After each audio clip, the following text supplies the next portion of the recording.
ప్రపంచాన్ని ఎన్నో సామ్రాజ్యాలు పరిపాలించాయి. లోకాన్ని పరిపాలించిన గొప్ప గొప్ప సామ్రాజ్యాలెన్నో కాలగర్భంలో కలిసిపోయాయి. బబులోను, మాదియా, గ్రీక్, రోమన్ లాంటి ఎన్నో సామ్రాజ్యాలు చరిత్రలో మొండిగోడలుగా మిగిలిపోయాయి.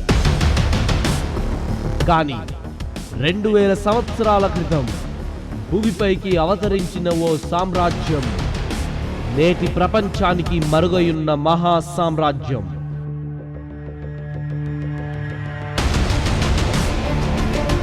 ఎదురులేని సామ్రాజ్యం, మరే సామ్రాజ్యం సాటి రాని మహా సామ్రాజ్యం. ఎల్లలు లేని సామ్రాజ్యం, మరెన్నటికి అంతం కాని మహా సామ్రాజ్యం.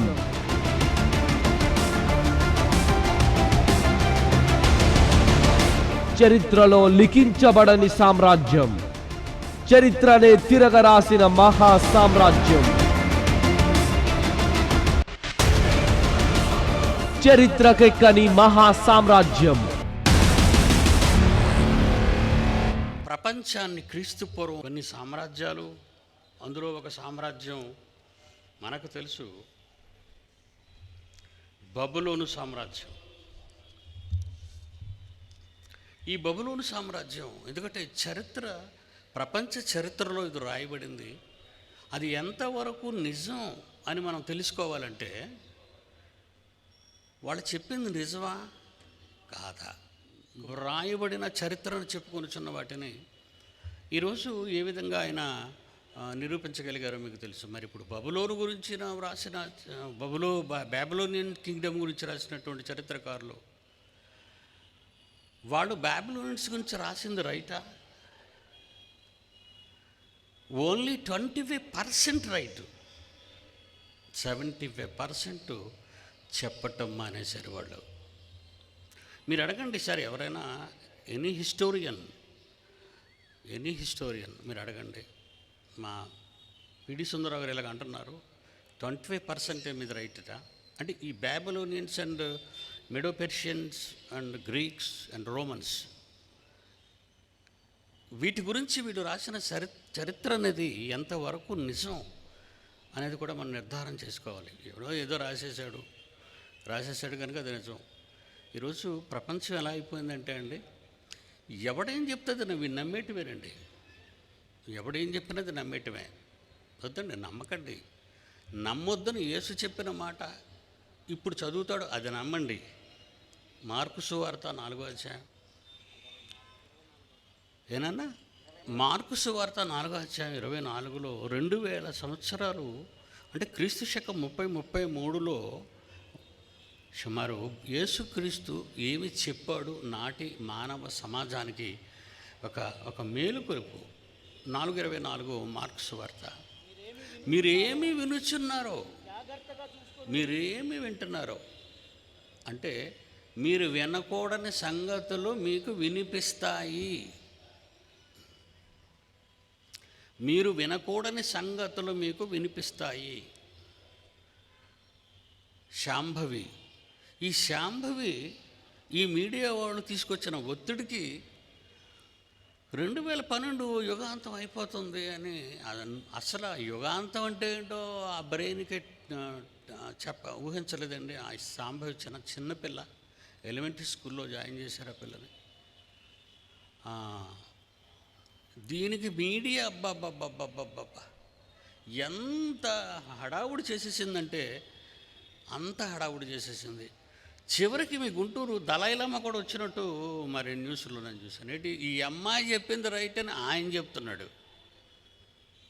దీనికి ఎంత మన ఆంధ్రప్రదేశ్ గవర్నమెంట్ ఎంత డబ్బు ఖర్చు పెట్టింది సెక్యూరిటీ కోసం.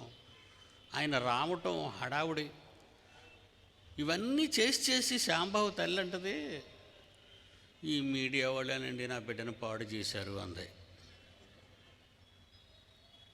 ఓ చిన్న పిల్ల నోట వాళ్ళు ఏదో చచ్చిపోయిన చరిత్రకారులు ఏదో చెప్పారు, లేదంటే ఆస్ట్రాలజర్స్ ఏదో చెప్పేశారు, అది వేరు, అలా ఉంచండి. ఈ పిల్ల కూడా అంటాం. ఈ పిల్ల నోటంటే వచ్చిన మాటల్ని దలైలామా గారు ఆయన కూడా ఆ, అమ్మాయికి దేవుడి పక్షాన్ని ఉన్నాడు, ఈమె చెప్పింది రైట్ అని ఆయన అంటాడు. దీనికి గుంటూరు అంతా అట్టుడిగిపోయింది. ఆ రోజు ఆయన దళాలమ్మ గారు ఈ ఏరియాకి రావడం వలన గవర్నమెంట్కి, మన స్టేట్ గవర్నమెంట్కి చాలా డబ్బు ఖర్చు అయింది. ఆయన భద్రతా ఏర్పాట్లు చాలా. చివరికి కలెక్టర్ గారు ఒక ఆదేశం పంపించారు, ఈమెని శుభ్రంగా తీసుకెళ్ళి మున్సిపాలిటీ బడిలో వేసామన్నాడు. కలెక్టర్ గారు ఏమి ఇచ్చారు అనుకున్నారు తీర్పు? ఈయన ముందు తీసుకెళ్ళి బడిలో పడేయండి అన్నారు. ఇంట్లో ఒంటరిగా ఉంటేనే సరికి సంగతులు చెప్పడం లేదు పిల్లలకి, ఇంక బడిలో అయితే ఉన్నమతి చెడిందంటారు మనోళ్ళు పెద్దలు. అక్కడికి వెళ్ళేసరికి చరిత్ర, అంత చరిత్ర. బాబు నీ గ్రూప్ ఏంటి? హిస్టరీ అండి. అసలు నీ హిస్టరీ నీకు సరిగ్గా తెలీదు. ఆ హిస్టరీలన్నీ నిజమని నమ్ముతున్నావా? అసలు ఈ పాఠ్యాంశాలు మనం తీసి మార్చేయాలండి. మార్చేయమని ప్రభుత్వానికి చెబుతాను ఇక. ఎందుకంటే చెప్పడానికి వయసు ఉండాలి కదా. కుర్రోడు చెప్తే నువ్వు కుర్రోడు నీకేం తెలుసు అంటాడు. ముసలోడు అయిపోతే ఏమండి, ఇండియాలో చరిత్ర మార్చండి, పాఠ్య పుస్తకాలు మార్చేయండి. పాడైపోతున్నారు దేవుని పిల్లలారా. కనుక బబులోను చరిత్ర వ్రాశారు వాళ్ళు. ఎవరు ఏ చరిత్ర రాసినా, ఎవరు శాస్త్రీయంగా ఏ సిద్ధాంతాన్ని ప్రతిపాదించినా దాన్ని వెంటనే మీరు బైబిల్ దగ్గరికి తేవాలి. It's very important issue. మీరందరూ గమనించండి. బైబిల్ అసలు ఏమనుకుంటున్నారో నాకు తెలియదు కానండి, అబ్బో మన వయసు సరిపోదండి ఆ లోతుల్లోకి వెళ్ళడానికి. ఈ కాలంలో ఉన్న అజ్ఞానంపై బైబిల్లో మనకు దేవుడిచ్చిన ఈ జ్ఞానంతో అడ్డేయగలం.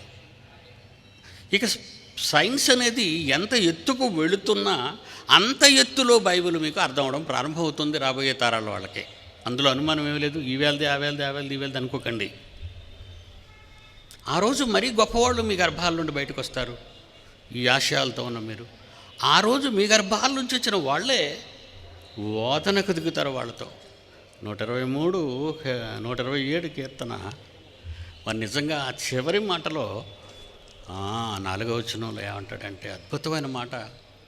ఆ తరానికి వాళ్ళు, ఈ తరానికి నేను, నా తరం తర్వాత మీరే నా పిల్లలు, మీ తర్వాత మీ గర్భాన పుట్టిన పిల్లలు, ఆ తర్వాత వాళ్ళ గర్భాన పుట్టిన పిల్లలు. అడ్డుకుంటున్న ప్రతి శాస్త్రీయ పరిశోధనను దువ్వు లేపేసేటట్టుగా మీరు మీ బిడ్డల్ని తయారు చేయాలి. ఎందుకంటే అబద్ధం, అసత్యం, మోసం, దగ అంత మోసపోతున్నారండి ఈ మాయ మాటలతో. మీరు గమనించండి. ఏమండి ఏముందండి అక్కడ? యవ్వన కాలమందు పుట్టిన పిల్లలు బలవంతుని చేతిలో బాణములు వంటివారు. నేను అంటున్నాను, ఎందుకన్నా మీరు ఇంకా పెళ్లి చేసుకోలేదు, ఎందుకు మీరు ఇంకా బిడ్డలు కంటం లేదు అంటుంటాను. గర్భం ఉడికిపోయిన తర్వాత నీ పిల్లలు బాగోరయ్యా. యవ్వన కాలంలోనే పుట్టాలయ్యా. యవ్వన కాలంలో నీ నాడీ మండల వ్యవస్థ, యవ్వన కాలంలో పదునెట్టబడిన నీ బ్రెయిన్, యవ్వన కాలంలో శరీరంలో ఉన్న ప్రతి అణువు నువ్వా నేనులా ఉంటుంది.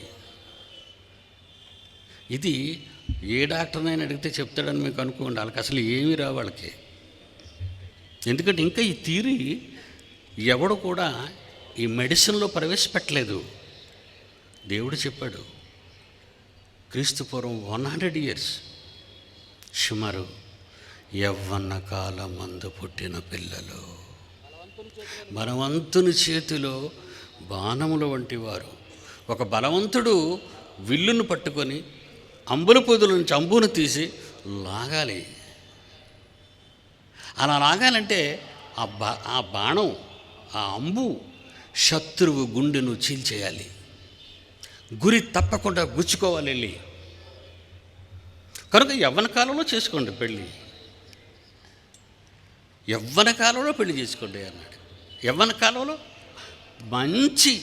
మంచి పిల్లలు, ఆరోగ్యకరమైన పిల్లలు పుడతారు.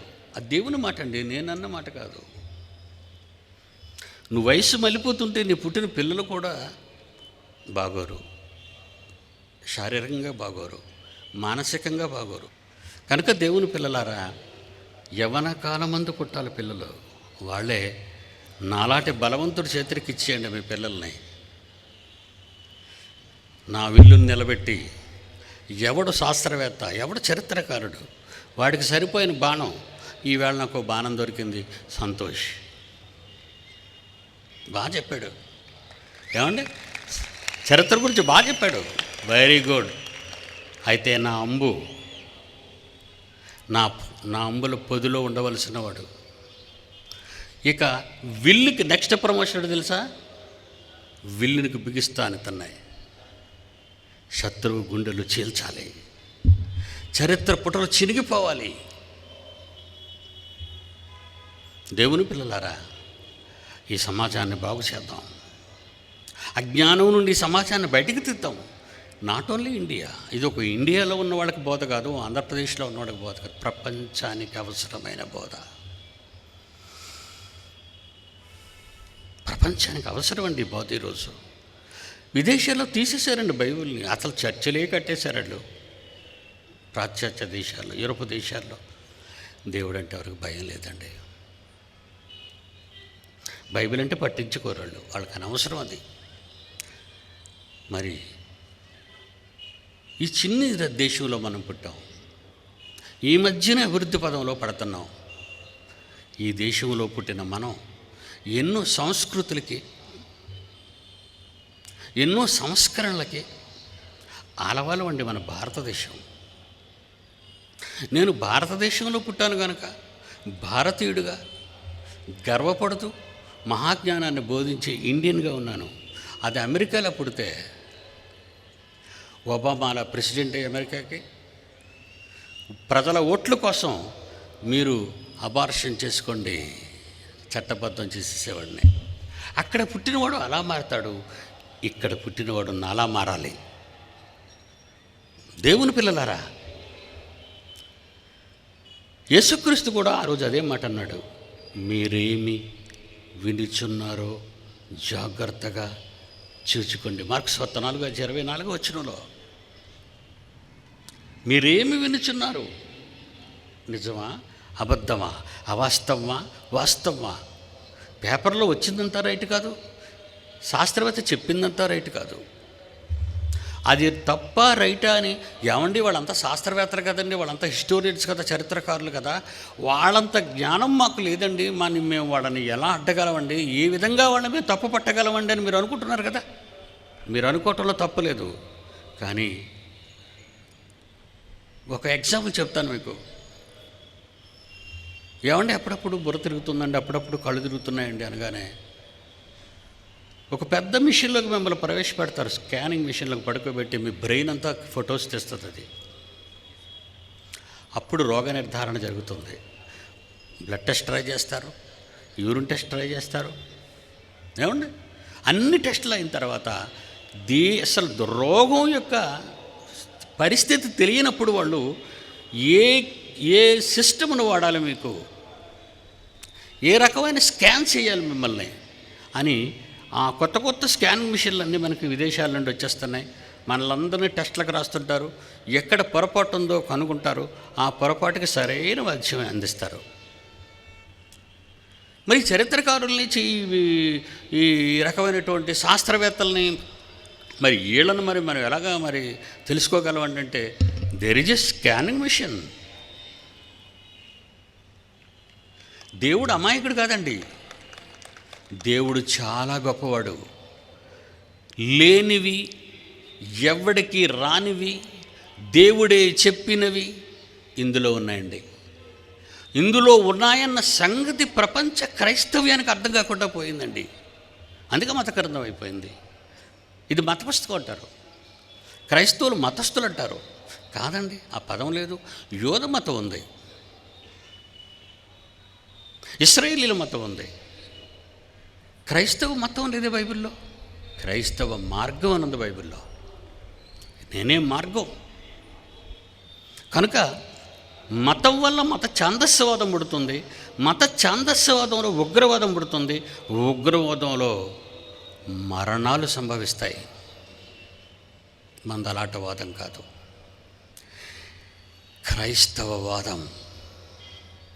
చనిపోయి అనేక మందిని బ్రతికించు అన్నాడు యేసు, చనిపోయి అనేక మందిని చంపేయి అన్నారు మతస్థులు. దేవుని పిల్లలారా, బైబిల్లో లేనిదంటూ ఏమీ లేదు. ఇప్పుడు నెబుకద్నెజరు చరిత్రలో అస్సలైనది, ముఖ్యమైనది తీసేసిందండి ఈ చరిత్ర. ఆయన కట్టిన హ్యాంగింగ్ గార్డెన్స్ చెప్తున్నావు, ఆయన పరిపాలనా పద్ధతిని చెబుతున్నావు, ఆయన రాజ్యం ఎంతవరకు విస్తరించి ఎల్లలు తెలుపుతున్నావు, ఆయన ఎంతకాలం రాజ్యపాలన చేశాడని చెబుతున్నావు, ఆయన తదనంతరం ఎవరు పరిపాలించారు బబులోనియన్స్ని చెబుతున్నావు. ఇవన్నీ బాగున్నాయి, కానీ ప్రపంచ చక్రవర్తి మనస్సులో తెలియని ఏదో ఆందోళన, అది ప్రపంచానికి తెలియాలి. అది వాళ్ళు చెప్పడం మానేశారు. సాతాను యేసుక్రీస్తు దగ్గరికి వచ్చిందండి. మత్తయి సువార్తలో 4వ అధ్యాయంలో ఏమంటుంది? ఏటి నువ్వు ఈ ప్రపంచాన్నంతా పరిపాలించాలని వచ్చావా అని అడిగింది. నువ్వు ప్రపంచాన్ని పరిపాలించాలా? హేళనగా అడిగాడు పిలాతు. నువ్వు రాసువా?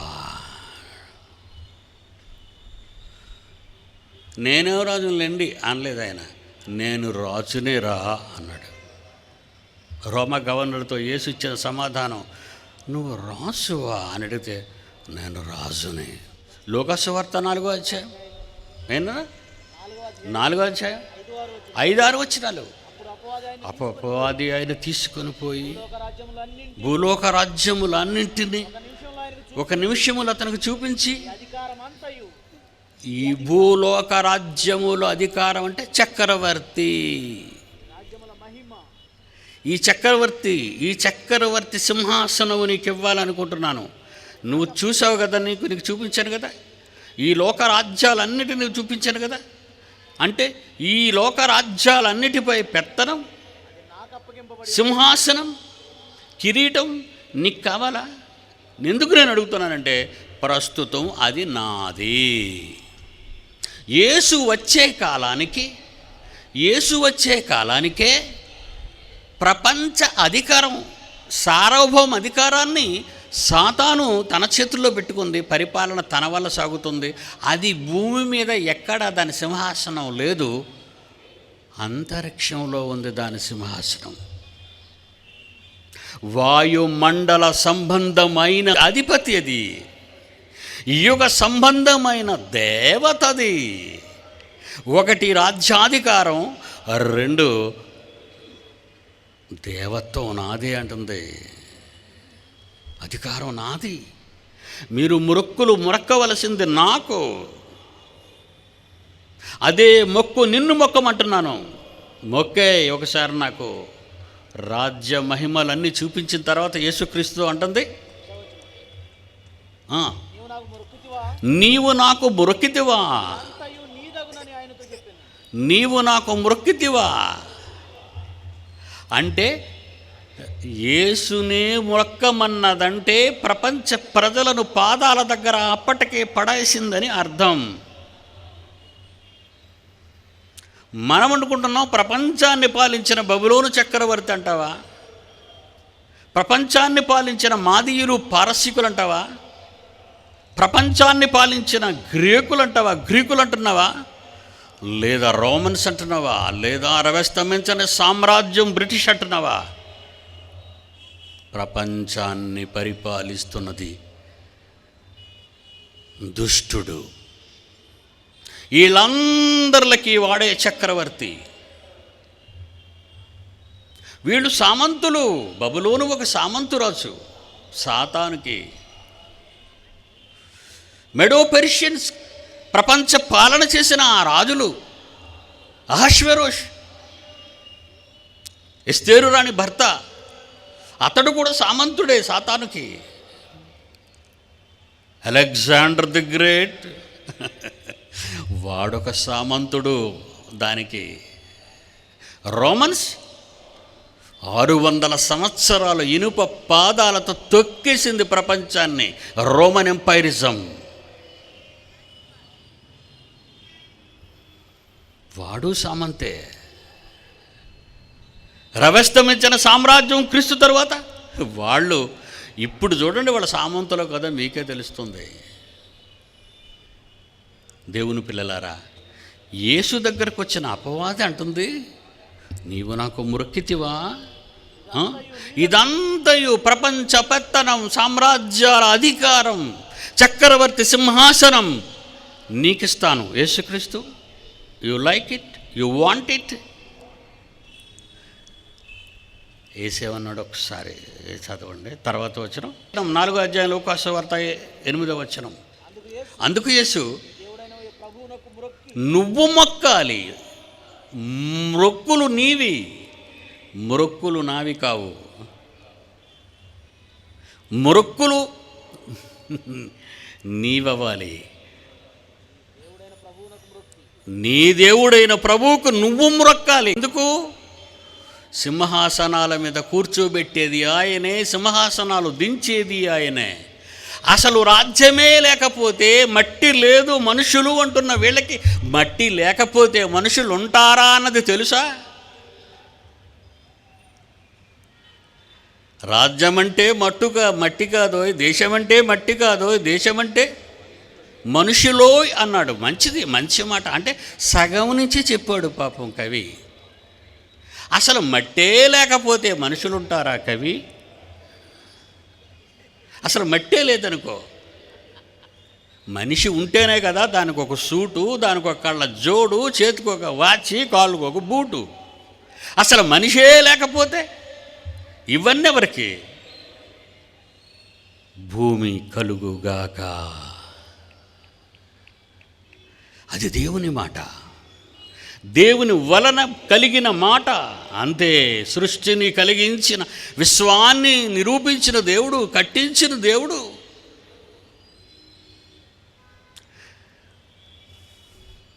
విశ్వాన్నంతా చూశాడు. ఓ వండర్ఫుల్, చాలా బాగుంది. ఎందుకు ఇదంతా ఎందుకు చేస్తున్నట్టు చెబుతాడు, అది చెప్పబోతున్నాడు. విశ్వాన్నంతా చేసిన తర్వాత ఈ విశ్వం పునాదులు ఎక్కడున్నాయి? కనిపించే 90 పాళ్ళ చీకటి పదార్థం, డార్క్ మ్యాటర్. కనిపించని 10%, ఓన్లీ 10 లోపలే ఉంది ఈ పర్సెంట్ అంతా. ఈ 10% ఈ నక్షత్రాల కూటములు, నక్షత్రాలు, గెలాక్సీస్ అంటారు వీటిల్ని. కోటాను కోట్ల నక్షత్ర మండలాలలో, ఒక నక్షత్ర మండలంలో కోటాను కోట్ల నక్షత్రాలలో ఎక్కడో ఒక సూర్యుడు, ఆ సూర్యునికి కొన్ని గ్రహాలు, ఆ గ్రహం మూడోది ఒక గ్రహం. అది యూనివర్స్కి ప్రథమ సెంటర్ ప్లేస్లో దాన్ని పెట్టి అక్కడ పెట్టేట ప్రభుత్వాన్ని. Universal Kingdom, universal Kingdom. విశ్వానికి ప్రభుత్వం ఉన్నదా?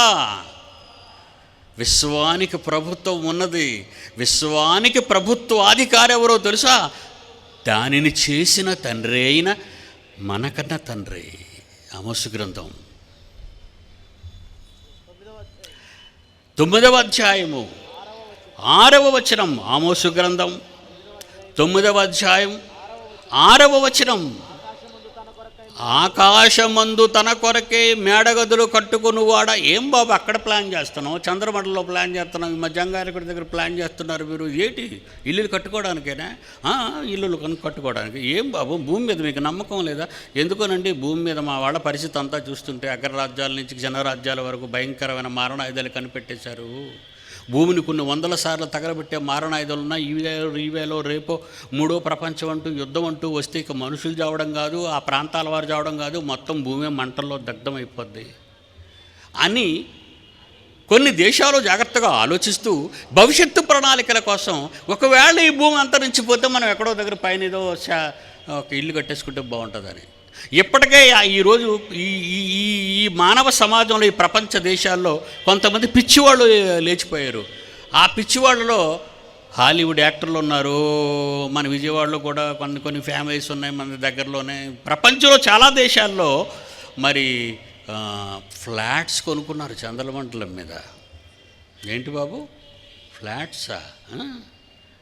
ఫ్లాట్స్ కొనుక్కున్నారు. ఇప్పుడు రేపు పొద్దున్న మన రాజధాని అవుతుంది గుంటూరు. ఎలాగైతే ఈ 10 అంతస్తుల భవనాలు ఆకాశ హర్మియానా అలా కట్టేసుకుందాం.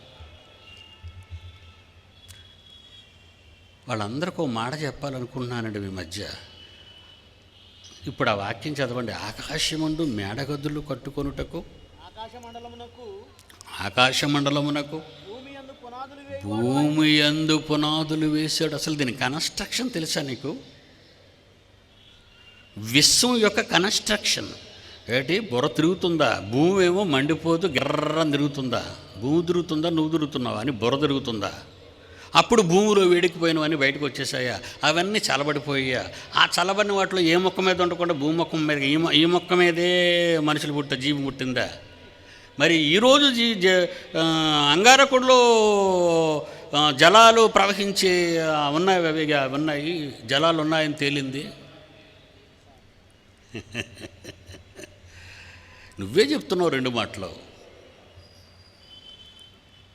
మాది ఒక మాటే, రెండు ఎప్పుడు ఉండదు, మారదు. Only one and only.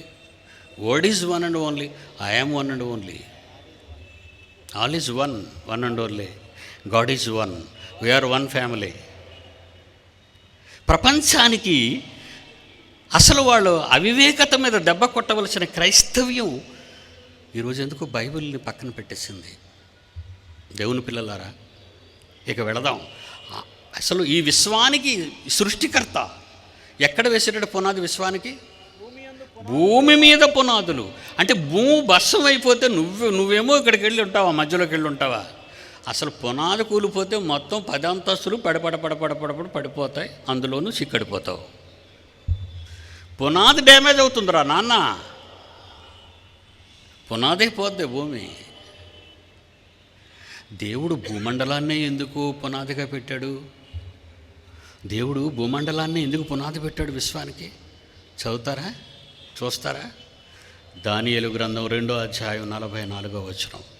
విశ్వానికి భూమి ఎక్కడుందో ఇలా తెలియక సూర్యుడు కేంద్రంలో ఉన్నాడని ఒకటి చెప్తాడు, అప్పారావుగడు అలాగే చెప్తాడు, నేను రామారావుని భూమి కేంద్ర స్థానంలో ఉందని కొంతమంది చెప్తున్నారు. బాగా వినాలి ఇది. జియో సెంట్రిక్ థియరీ, మరొక థియరీ ఎడుతున్నానా? Solar centric theory. సూర్య కేంద్ర సిద్ధాంతం ఒకటి వచ్చింది. అంటే విశ్వానికి సూర్యుడు మధ్యలో ఉన్నాడని ఒకటి చెప్పాడు.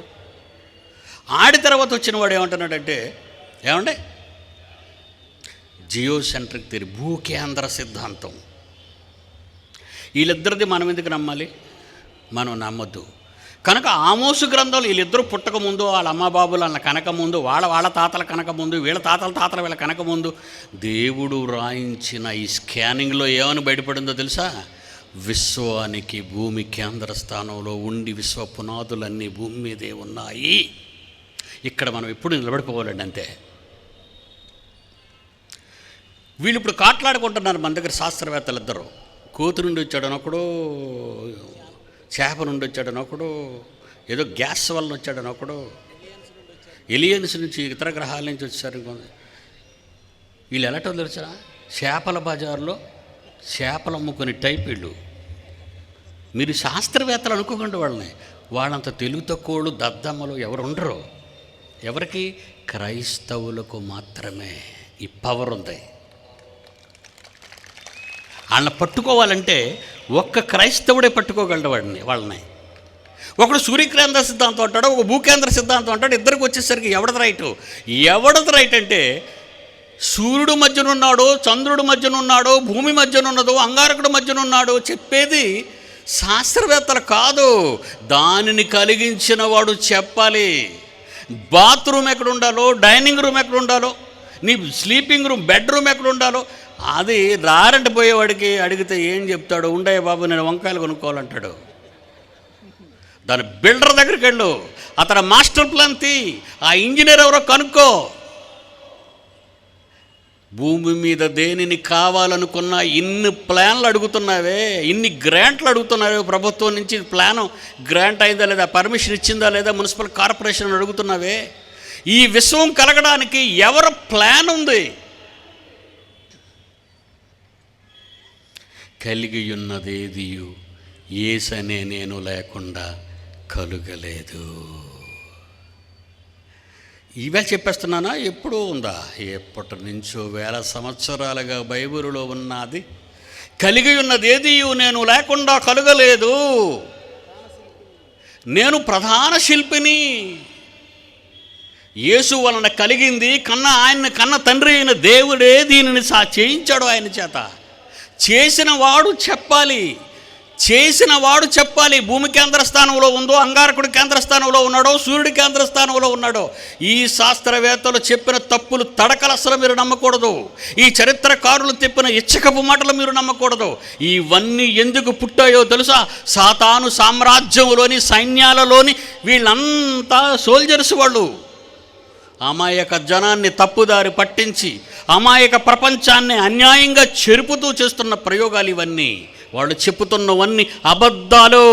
పిడి సుందర్ ఇప్పటికీ ఛాలెంజ్ చేస్తున్నాడు. ప్రపంచవ్యాప్తంగా అటు యూరోపియన్ స్పేస్ ఏజెన్సీ కానీ, ఇటు నాసా స్పేస్ ఏజెన్సీ కానీ, లేదా చరిత్రకారుల్లో ఎవరైనా సరే ఎవడో ఒక్కడిని మీరు నెట్ ద్వారా పిలవండి.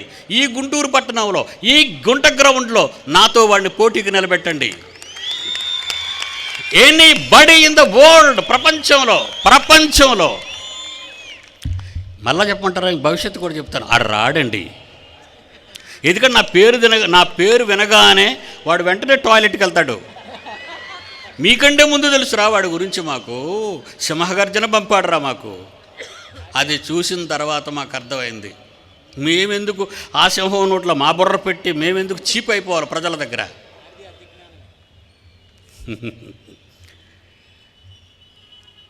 Very good.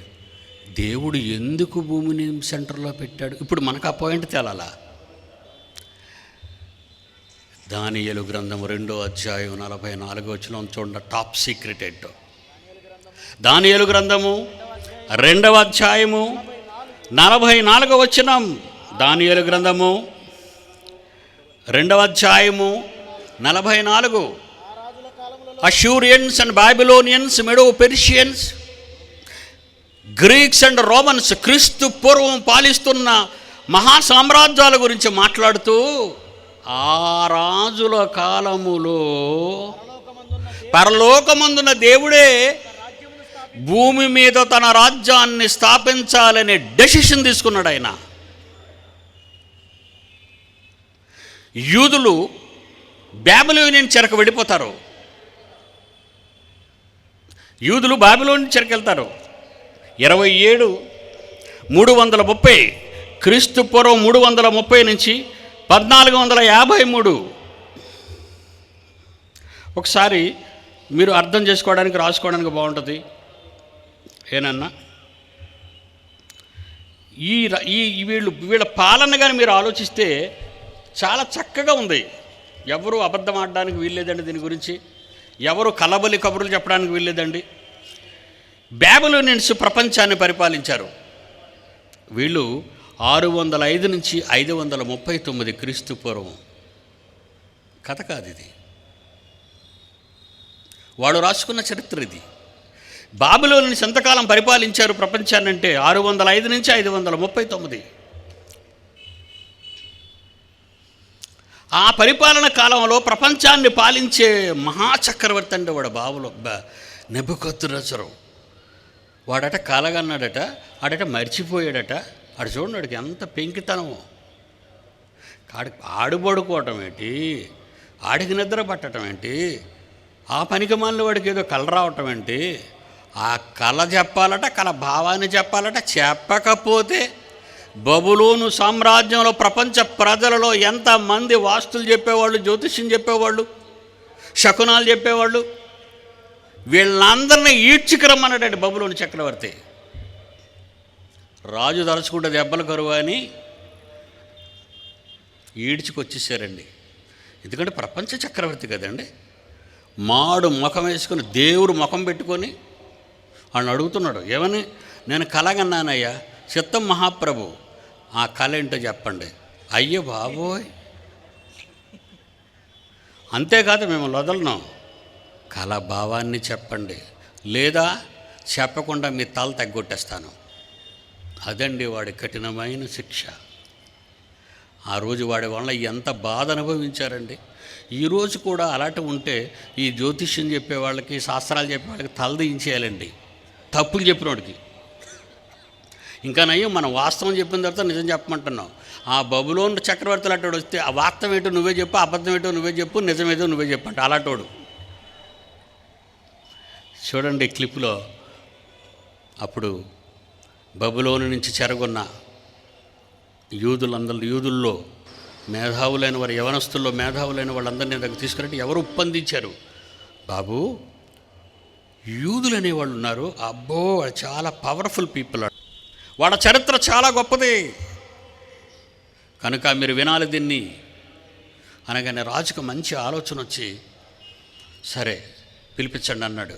అదిగోండి వాడు, ఈ క్లిప్స్ మీకు కనబడుతున్నవాడు నెబుకద్నెజరు, బబులోను మహాసామ్రాజ్యాధినేత. ఆడ కలగన్నాడు, ఆడి కల్లో ఆడే భయపడిపోతున్నాడు, మరిచిపోతున్నాడు. తెలివి వస్తుంది చూడండి. ఇంకడికి ఒక పెద్ద విగ్రహం, దాని పాదాలు కనబడుతున్నాయండి ముందు వాడికి.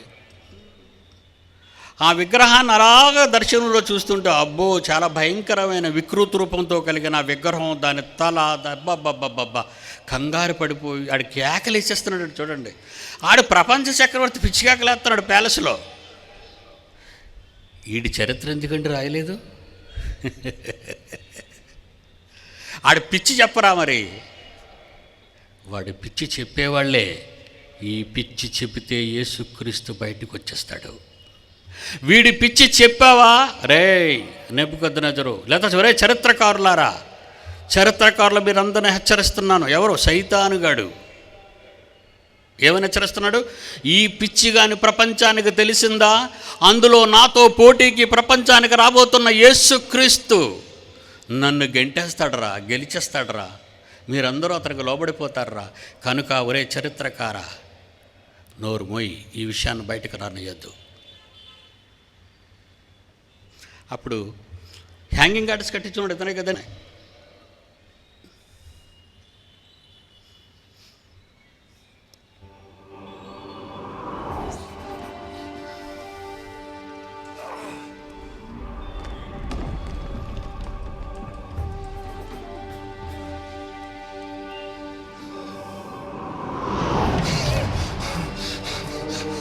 ఆ రాయేదో ఈడి మీద పడిపోయింది ఫీల్ అయ్యాడు వీడు. ఏదో ఒక రాయి వచ్చింది, ఆడు చూస్తున్న మహాబొమ్మ పాదాల మీద పడింది. అర్థం కాలేదు, మర్చిపోయాడు. చంపేమన్నాడు. చెప్పకపోతే చంపే వీళ్ళందరినీ, శకునగాండ్రని, భవిష్యత్తు చెప్పేవాళ్ళని, గతం చెప్పేవాళ్ళని చంపేయి, తల తగ్గొట్టాయి. అప్పుడు దానియేలు, నాకు వచ్చి టైం ఇవ్వండి చెప్తాను. పాపం వచ్చాడు. షడ్రకు మేషకు అబేద్నెగోతో కూర్చున్నాడు. రాజశాసనం చాలా భయంకరంగా ఉంది. బహుశా ఇది మనం చెప్పకపోతే చచ్చిపోతాం. వాడు పిచ్చి నా కొడుకాడు నెబుకద్నెజరు. సరే ఎలా ఉన్నాడు చూడండి. వాడు ఓటవదని, వీడు ప్రపంచ చక్రవర్తి. కనుక మనం ఏదో జాగ్రత్తగా ఆలోచించాలని ముగ్గురు కలిసి దేవుణ్ణి అడుగుతున్నారు. తండ్రి, ఆ పిచ్చివాడికి ఇచ్చిన కళ ఏంటయ్యా, దర్శనం ఏంటంటే అప్పుడు మొత్తం దేవుడంతా టీచ్ చేశాడు వాళ్ళకి. ఇదిగో ఇప్పుడు వస్తాడు చూడండి, వస్తున్నాడు, తీసుకొచ్చారు, చెప్పాడు. వాక్యం దానియేలు గ్రంథం 2వ అధ్యాయం 28వ వచనం. దానియేలు గ్రంథం 2వ అధ్యాయం 28వ వచనం. రాజడిగిన ఈ మర్మమును జ్ఞానులైనను, గారడీ విద్య గలవారైనను, శకునగాండ్రైనను, జ్యోతిష్కులైనను చెప్పజాలరు. చరిత్రకారులైనను, శాస్త్రవేత్తలైనను, ఇంటలెక్చువల్స్ అయినను చెప్పలేనిదే పిడి సుందర్రావు చెబుతున్నాడు ఈరోజు. ఒకనాడు దానియేలు కనుక చూశారు మీరు, ఒకనాడు యేసును చూశారు మీరు, ఒకనాడు మహాపరాక్రమంతుడు సంసోను చూశారు మీరు, ఒకనాడు కత్తి పడితే 10,000 మంది కుత్తుకులు తెగ నరికే బలశాలి దావీదును చూశారు మీరు. వీళ్ళంతా కారణ జన్మలు. కాపాడాలి. దేవుని పిల్లలకు నాశనం వస్తున్నప్పుడు, దేవుని పిల్లలు అపజయాల పాలవుతున్నప్పుడు, దేవుని పిల్లలకు కష్టాలు వస్తున్నప్పుడు వీళ్ళు పుట్టాలి, ఆ తరంలో రావాలి. అయితే మర్మములను బయలుపరిచిన దేవుడు పరలోకమందున్న అతడు పరలోకమందున్నాడు. అంచెదినములయందు జరగబోవు దానిని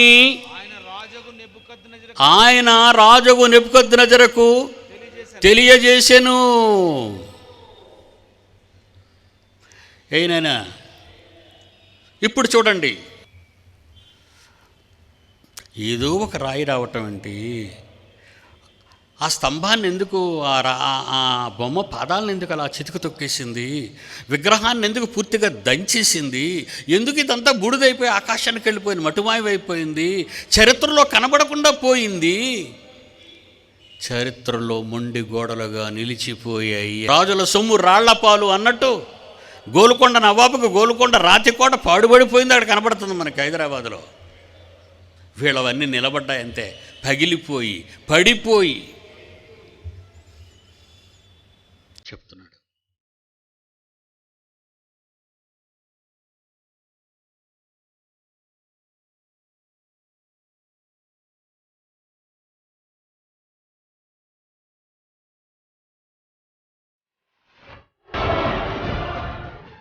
నెబుకద్నెజరు కనిన కలలో చూసిన బంగారు విగ్రహం మీరు దానియేలు 2వ అధ్యాయంలో చూసుంటారు.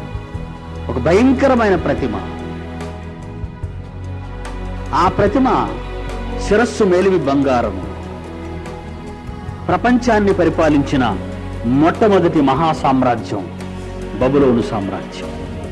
ఇట్స్ వండర్ఫుల్ హిస్టరీ ప్రపంచంలో. ఆ ప్రతిమ భుజములు వెండి. మహాసామ్రాజ్యాలలో బాబిలోనియన్స్ తరువాత ప్రపంచాన్ని పరిపాలించిన వారు మాదీయులు, పారసీకులు. ఆ ప్రతిమ ఉదరము తొడలు ఇత్తడి. తరువాత ప్రపంచాన్ని పరిపాలించిన మహాసామ్రాజ్యం గ్రీకులు, అలెగ్జాండర్ ది గ్రేట్. ఆ ప్రతిమ మోకాళ్ళు ఇనుము. 4వ అతి భయంకరమైన సామ్రాజ్యమే రోమన్ ఎంపైరిజం.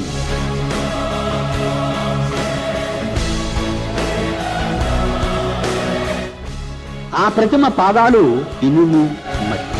చేతి సహాయము లేక విసరబడిన ఒక రాయి ఆ ప్రతిమ యొక్క పాదముల మీద పడి దాని పాదములను తుత్తిరియలుగా చేసింది. అప్పుడు విగ్రహం కూలిపోయింది.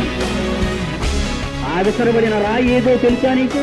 పరలోకమందున్న దేవుడు భూమి మీద ఈ 4 మహాసామ్రాజ్యాలు తరువాత ఒక మహాసామ్రాజ్యాన్ని స్థాపించాలి తన కొడుకును పంపి అనుకున్నాడు.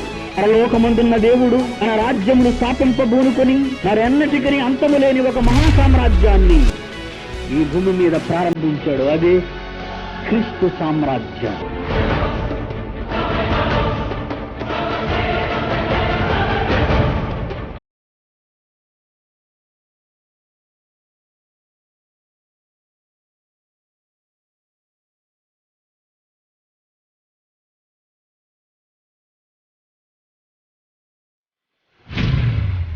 దేవుని పిల్లలారా,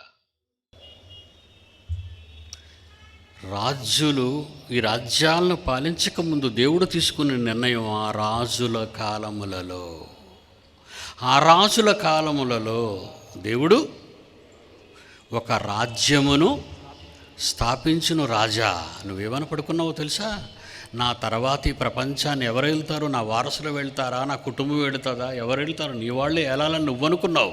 కానీ ఆ లోహాలను చూసిన తర్వాత, ఆ లోహంలో ఆ లోహాలు మార్పుని చూసిన తర్వాత బంగారం ఏంటి, ఇత్తడేంటి, ఈ వెండేంటి, ఇత్తడేంటి, ఇనువేంటి, ఇనుము మట్టితో ఉన్న పాదాలేంటి అని కదా నువ్వు కంగారు పడుతున్నావు. రోమన్ ఎంపైరిజంలో పతనం ఆరంభమవుతుంది యేసు రాజ్య పాలనతో. చరిత్రకెక్కిన ఈ రాజ్యము కనిపించుటలేదే. దేవుడు ప్రారంభించిన రాజ్యం ఏది? 4 రాజ్యాలని తుత్తునీయులుగా చేసిన మహాసామ్రాజ్యం ఏది? దాని చక్రవర్తి ఏది? దాని సింహాసనం ఏది? దాని పరిపాలన యొక్క అంచులు ఎల్లలు ఎక్కడున్నాయి? ఇండియాకి ఉత్తరాన హిమాలయ పర్వతాలు, దక్షిణాన హిందూ మహాసముద్రం, తూర్పున బంగాళాఖాతం, పశ్చిమాన అరేబియా సముద్రం అని ఇన్ని ఎల్లలు ఒక్కొక్క దేశానికి ఉంటే ప్రపంచ పటంలో ప్రపంచ చక్రవర్తి దేవుడు ప్రారంభించిన ఈ మహాసామ్రాజ్య ఎల్లలు మహాభూతలమంత పెద్ద రాయిగా మారిపోతుంది నా రాజ్యం అన్నాడు దేవుడు. ఆ రాజ్యానికి చక్రవర్తి యేసు అన్నాడు. ఆ యేసును అడ్డగించడానికే వచ్చింది తన 30వ ఏట. యేసు 30వ ఏట. ఈ రాజ్యముల అధికారము దాని మహిమ నాకు అప్పగింపబడిందయ్యా యేసయ్యా, నువ్వు నా పాదములకు మొక్కితివా, ఇదంతా నీదే. సెల్యూకస్, అలెగ్జాండర్ సైన్యాధిపతి అయిన సెల్యూకస్ వచ్చి పురుషోత్తముడికి ఏదో దానం చేసినట్టుగా ఇందాక మనం చరిత్ర విన్నాం. కాదు, దేవుడికి దానం చేసి యేసుక్రీస్తుకు దానం చేస్తానంటుంది. ఎవరు? ఆయనెవరు?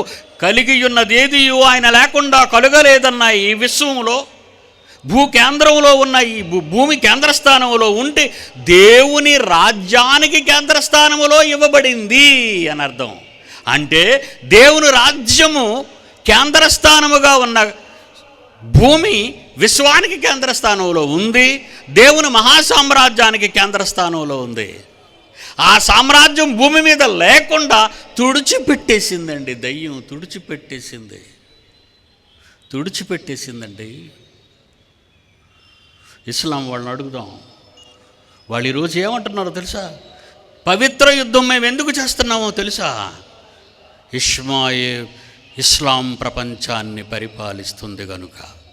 ఇంకా పరిపాలించబోతుంది ఇస్లాం. అది యూదులను అడగండి వెళ్ళి, మీరు చెప్పండర్రా మెస్సయ్య వస్తాడు, పరిపాలన ఆరంభిస్తాడు అని వాళ్ళు చెప్తున్నారు.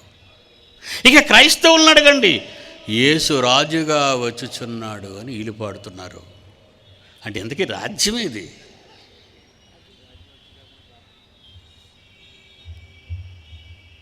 ఏమండి? విశ్వాలను కలిగించిన వాడు, విశ్వాన్ని కలిగించిన దేవుడు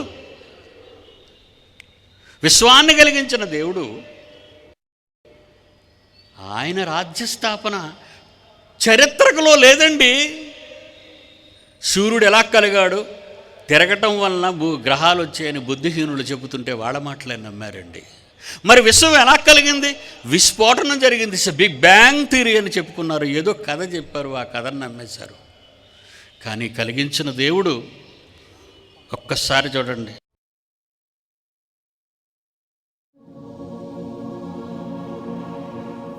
In the beginning, there was nothing. There was darkness. And God said, "Let there be light."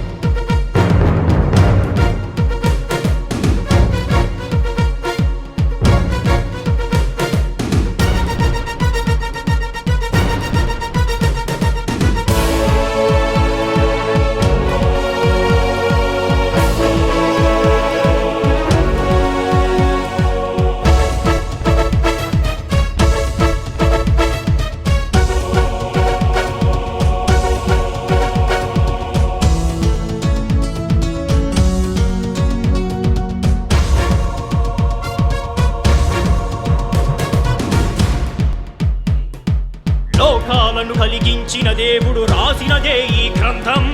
మానవ కోటికి చెప్పాలని ఆ దేవుడు రాసిన గ్రంథం. జీవరాశి పుట్టుక గూర్చి, జీవమున్న వృక్షము గూర్చి, జీవరాశి పుట్టుక గూర్చి, జీవమున్న వృక్షము గూర్చి కనిపించని ఆ దేవుని గూర్చి రాసినదే ఆ దేవుడు ఈ గ్రంథం. విశ్వవిద్యాలయాలలో, ప్రాథమిక పాఠశాలలో, శాస్త్రవేత్త శాస్త్రాలలో, ప్రభుత్వం పుస్తకాలలో పరమాత్ముని గూర్చి చెప్పలేదు. ఆ పరమాత్ముడు ఎవరో తెలుపలేదు. ఎవరు చెప్పని దేవుని గూర్చి చెప్పుటకే వచ్చాడు నా యేసు. సృష్టి పుట్టుకను గూర్చి, మానవ పుట్టుక గూర్చి, సృష్టిలోని ప్రతి అణువు గూర్చి వ్రాసినదే ఆ దేవుడు ఈ గ్రంథం. ఆ దేవుడు ఎవరో తెలుసా? ఈ మనుషులందరెవరో తెలుసా? లోకాలను కలిగించిన దేవుడు రాసినదే ఈ గ్రంథం. మానవ కోటికి చెప్పాలని ఆ దేవుడు రాసిన గ్రంథం.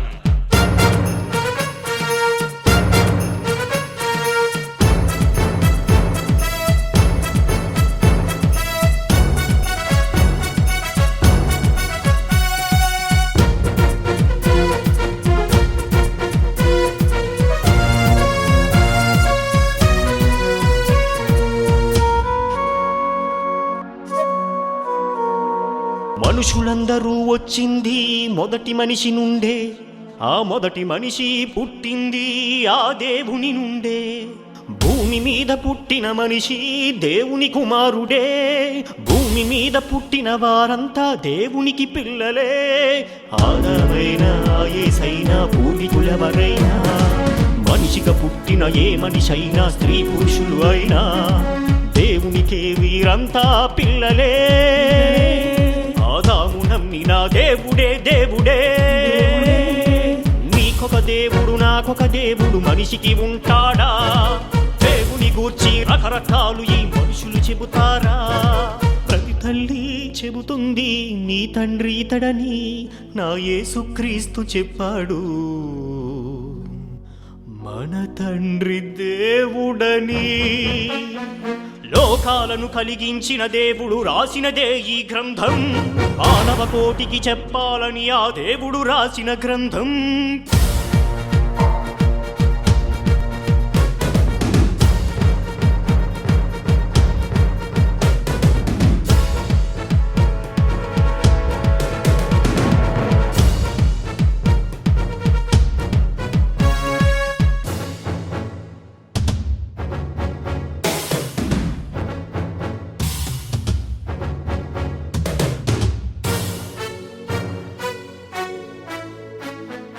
కులము మతము జాతి భేదం మనుషుల్లోనే ఉంది, కమ్మ కాపు వర్గాలన్నీ మనుషులకే అది ఉంది.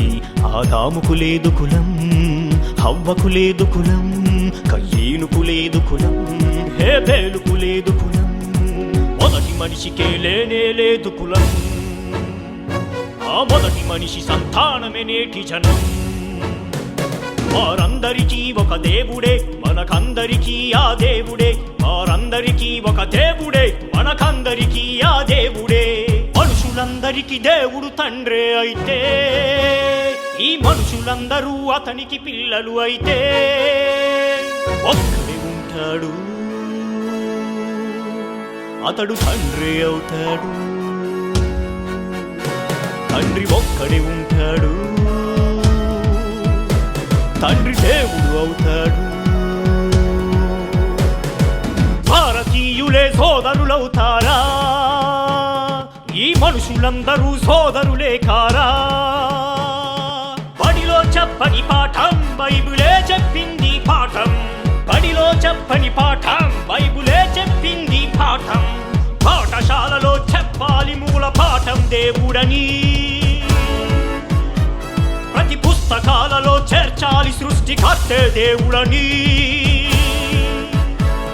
ఇది కాదంటే, బైబిల్ తప్పంటే, దేవుడు లేడంటే క్రైస్తవుడే ఊరుకోడు, వానిని ఎవడు ఆపలేడు. ఎవరు చెప్పని దేవుని గూర్చి చెప్పుటకే వచ్చాడు నా యేసు. సృష్టి పుట్టుకను గూర్చి, మానవ పుట్టుక గూర్చి, సృష్టిలోని ప్రతి అణువు గూర్చి రాసినదే ఆ దేవుని గ్రంథం. ఆ దేవుడు ఎవరో తెలుసా? ఈ మనుషులందరెవరో తెలుసా?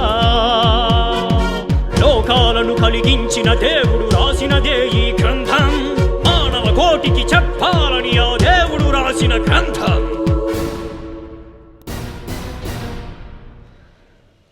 తర్వాత మాదీయ పారసీకుల సామ్రాజ్యం కూడా అంతమైపోయింది. 66 సంవత్సరాలు బాబిలోనియన్స్ పరిపాలించారు. మాదీయ పారసీకులు 208 సంవత్సరాలు పరిపాలించారు. గ్రీకులు 163 సంవత్సరాలు పరిపాలించారు. యేసు వచ్చిన తరువాత కూడా రోమీలు 400 సంవత్సరాలు పరిపాలించారు. ఆ రాజుల కాలంలో పరలోకమందున దేవుడు స్థాపించిన రాజ్యమేదర్రా. క్రైస్తవ సోదర సోదరిమణులారా, బైబిల్ చదువుతున్న విద్యార్థులారా, పాఠశాలలో వాళ్ళు కక్షతో పెట్టలేదు నా యేసు చరిత్రను, నా యేసు రాజ్యాన్ని చెప్పలేదు వాళ్ళు. ఆ రాజుల కాలంలో ప్రారంభించబడిన దేవుని రాజ్యం కనుమరుగైందా? ప్రారంభించలేదా? ప్రారంభిస్తాను అని చెప్పిన దేవుడు అబద్ధమాడా? ఏది యేసు సింహాసనం? ఏది యేసుక్రీస్తు అధికారం? సాతాను అన్నాడు, నువ్వు నా కాళ్ళకు మొక్కితేనే నీకు ఇది దక్కుతుంది. మరి ఆయన సవాలు విసిరాడు, నువ్వు మొరక్కాలి కానీ నేను సాగిలపడడం ఏంటి? నేను ఒక రారాజుని, ప్రపంచ చక్రవర్తికి ఎలాంటి గతి? లోకసువార్త 17 అధ్యాయం ముగిస్తాను, 20వ వచనం. లోకసువార్త 17 అధ్యాయం 20వ వచనం. దేవుని రాజ్యము ఎప్పుడు వచ్చునో పరిసయ్యులు యేసుక్రీస్తుని అడుగుతున్నారు. ఆయన వచ్చినప్పుడు రాజ్యం గురించే మాట్లాడుతున్నాడు. అప్పుడు వాళ్ళు అడుగుతున్నారు, దేవుని రాజ్యం ఎప్పుడు వస్తుంది అయ్యా అని అడిగితే ఆయన ఇచ్చిన సమాధానం ఏంటో తెలుసా? దేవుని రాజ్యము ప్రత్యక్షముగా రాదు. ఎందుకనగా ఇదిగో దేవుని రాజ్యము, అదిగో దేవుని రాజ్యము, ఇక్కడుంది అక్కడుంది అని అంటారు. భూమి మీద అంతా దేవుని రాజ్యము. దేవుని రాజ్యము మీ మధ్యనే ఉన్నది. దేవుని రాజ్యము మీ మధ్యనే ఉన్నదని చెప్పిన యేసు మాటలు ప్రపంచ క్రైస్తవులకు అర్థం కాలేదా? మన మధ్య లేదా? మరి లేకుండా చేసింది.